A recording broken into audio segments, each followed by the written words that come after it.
फागुन का रंग और पूर्णिमा श्रीमद् भागवत कथा के इस अनुष्ठान के संग आज इस महोत्सव की जमनेश्वर महादेव के इस प्रांगण में आप सबको बहुत बहुत बधाई। व्यासपीठ पर विराजमान हमें भगवान श्री गोविंद की पंचम वेद श्रीमद् भागवत महापुराण का जो दर्शन भी करा रहे हैं और अपने मुख से कथा श्रवण भी करा रहे हैं, ऐसे परम पूज्य व्यास जी महाराज, नाम क्या है? राजकिशोर शर्मा जी के मुख से हम लोग कथा श्रवण कर रहे हैं।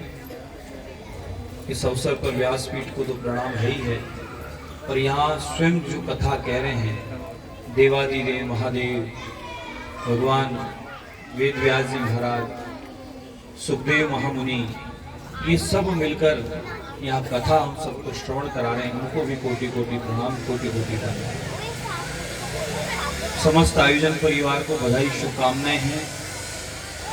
और श्रोता के रूप में आप सबके मन चित्त में भक्त रूपी भक्त शिरोमणि श्री हनुमंत लाल जी महाराज जो विराजमान हुए हैं, उनको भी बारंबार प्रणाम, क्योंकि राम चरित्र सुनवे को रसिया।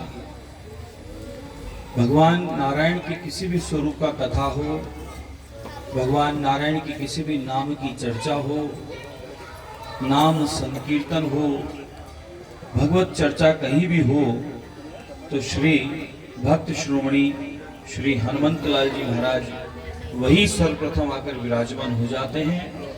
एक तो वह ध्वज के रूप में आते हैं, कोई भी धार्मिक अनुष्ठान होता है तो ध्वज आता है, तो ध्वज में कौन है? ध्वज यानी हनुमान जी महाराज। हनुमान जी का एक अवतार ध्वज अवतार है।